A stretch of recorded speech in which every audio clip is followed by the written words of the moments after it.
Hello everyone, welcome to study time with new informative video। UP triple SC से junior assistant की जो vacancy है 5512 यानी कि 5512 जो वैकेंसी है वो आई हुई थी और विद्यार्थियों की बहुत उम्मीद थी कि ये जो वैकेंसी है वो जल्द से जल्द पूरी हो जाएगी और हमें जो एक नौकरी है वो मिल जाएगी।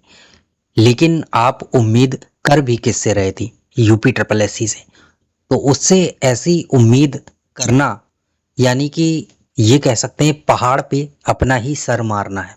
यानी कि यूपी ट्रिपल एससी से आप इतनी जल्दी में तो कोई भी जो उम्मीद है वो पाल के मत बैठिए कि यूपी ट्रिपल एससी कोई भी प्रक्रिया बहुत जल्दी कर देगी। निश्चित तौर पर आप निराश हैं, आपका मन निराश है कि आखिरकार ये जो भर्ती वो कब होगी, इसका एग्ज़ाम कब होगा, क्योंकि नोटिफिकेशन आया, फॉर्म फिल हुआ और अभी तक सिर्फ और सिर्फ चल रहा है तो इंतज़ार। तो आखिरकार इसका जो एग्ज़ाम है वो कब होगा? तो देखिए, अभी आप सभी को पता है कि अध्यक्ष जी ने इस्तीफ़ा दे दिया है, तो अब नए अध्यक्ष का चुनाव होगा। दूसरी चीज़ कि जो परीक्षा एजेंसी है वो भी हटा दी गई है, ब्लैक लिस्ट कर दी गई है, तो अब नई एजेंसी का भी चयन होना है।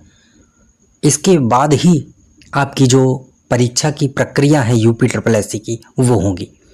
तो चलिए एक बार को ये तो मान के चल सकते हैं कि बिना अध्यक्ष के आपके जो एग्ज़ाम है वो कंडक्ट हो जाएंगे, क्योंकि जो अध्यक्ष होता है उसका जो मेन काम है वो नोटिफिकेशन निकालना या इन सब चीज़ों में ज़्यादा रहता है।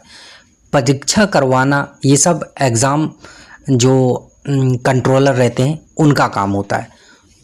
तो वो सारे लोग तो हैं, तो परीक्षा करवाने में कोई भी दिक्कत नहीं है। लेकिन जो सबसे बड़ी दिक्कत आ रही है वो है कि एजेंसी ही नहीं है, तो परीक्षा कराएगा कौन?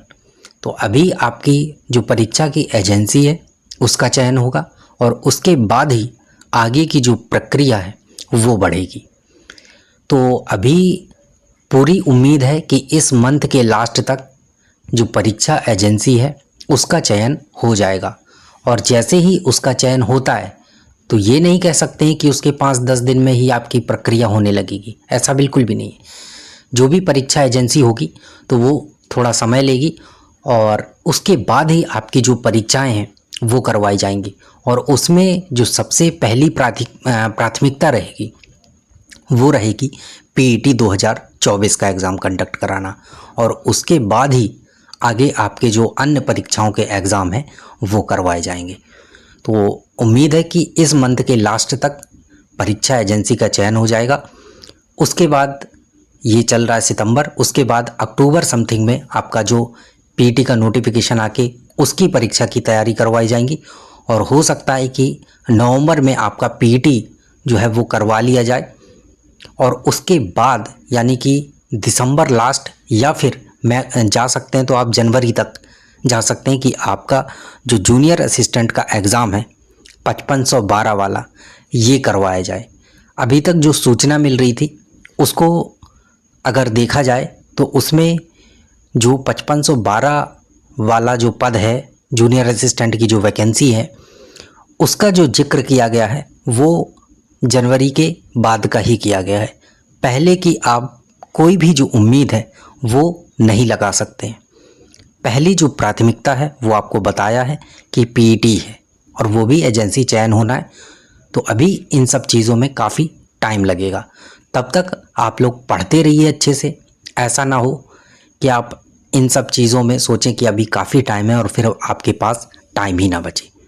तो इन सब चीज़ों को देखिए, एनालाइज करिए, जो सिलेबस है उसके अकॉर्डिंग पेपर देखिए, सिलेबस देखिए और फिर जो बुक्स हैं उनसे अपना जो सारी चीज़ें हैं उनको कवर करिए। क्योंकि ऐसा ना हो कि फिर आपके पास जब परीक्षा नज़दीक आ जाए तो फिर आप सोचें कि अब मेरे पास टाइम ही नहीं बचा है। क्योंकि निश्चित तौर पर कट ऑफ इस बार आपको ज़्यादा ही देखने को मिलेगी, क्योंकि लोग एकदम बेरोज़गार बैठे हैं अच्छे से। और अगर आप ये सोच रहे हैं कि मैं नहीं पढ़ रहा हूँ तो कोई नहीं पढ़ रहा होगा, तो ऐसा ज़रूरी नहीं है। तो चलिए, उम्मीद है आप लोग अच्छे से पढ़ाई में लगे होंगे। Best of luck. अगर आपकी कोई क्वेरी है, कोई क्वेश्चन है, तो आप कमेंट सेक्शन के माध्यम से पूछ सकते हैं। Thank you.